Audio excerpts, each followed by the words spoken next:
Hello, this is Brennan, and welcome to Musings of the Mind. Today I'm going to be talking about something that I think links back to the previous subject I talked about, being future projection, and that is confusion. How do you fight future projection? How do you and how do you really clarify your day? Well, one thing I see happen a lot, especially with my clients, is they have this grand plan in the macro and the micro. Oh, like how they want to conduct themselves day by day and how they want and the future that they want. But what they fail to do is they fail to really clarify all the steps, especially in advance. Because people will wake up in the morning and say, "This is what I'm going to do today." But that's not how you need to do it. What people need to do is before you go to bed, spend 10, 15 minutes thinking about what problems am I going to face in the morning? How am I going to fuck it up tomorrow? What issues will I face? Am I getting to bed too late tonight, and as a result will wake up in the morning and be really sluggish? That's when I see people get a lot, especially if they follow this late night, early morning nonsense, which you shouldn't do. Watch my episodes on sleep, very important. You gotta get good sleep. Yep. But that's what one major enemy, like not getting enough sleep. That will make your day suck.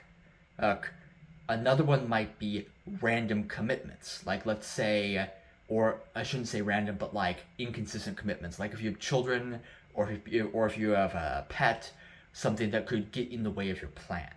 All of these will disrupt your daily planning. And what happens is if you wake up in the morning, you're like, yes, I got this. I know what I'm doing. Yeah, if you're walking with that mindset, that's great, but you'll get derailed very quickly, not get what you want done, and then you will be, how do I say, profoundly demoralized. And then what is it? Your work, any investments in courses of yours, all this will go down the drain because you'll get demoralized. You'll think it's all nothing. You think all self-help is a scam, and then you'll walk away, which a lot of it is, but that's a different discussion. So you'll walk away demoralized, worse off than you started. So how do you fix this? Well, you gotta sit down. You gotta sit down on a chair. You gotta think, what exactly am I going to get done tomorrow? What's the scheduling? I'm gonna spend an hour. I'm gonna wake up. I'm gonna spend an hour on stretching and working out. 15-minute pause. I'm gonna spend an hour on various meditations and stuff. 15-minute pause. After that, an hour on learning something. Pause. I'm gonna go to work. Come back. Eat. You gotta make this all clear. You gotta explicate all of it very clearly.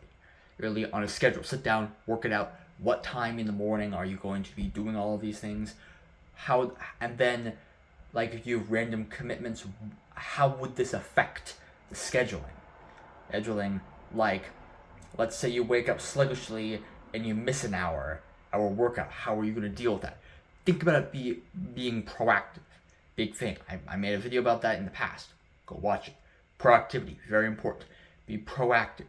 That way, if you get derailed, you can easily get back onto what you're doing and stick to your larger plan, as opposed to getting derailed, and just going off and being confused. That thing with confusion, you get derailed, and then you get confused about what can get done today, and then you get demoralized, and this creates a negative feedback loop that ultimately makes you get nothing done. Don't do that. Be proactive about it. Focus on what needs to get done. Make a plan. Think about contingency plans and get it done. That way confusion doesn't happen, and confusion is what leads to disruption, and this disruption leads to demoralization, and demoralization fucks you over. Being proactive will keep this from happening. So be proactive and be strategic. Think about how your day could get fucked up. Think about what problems. Think about whether or not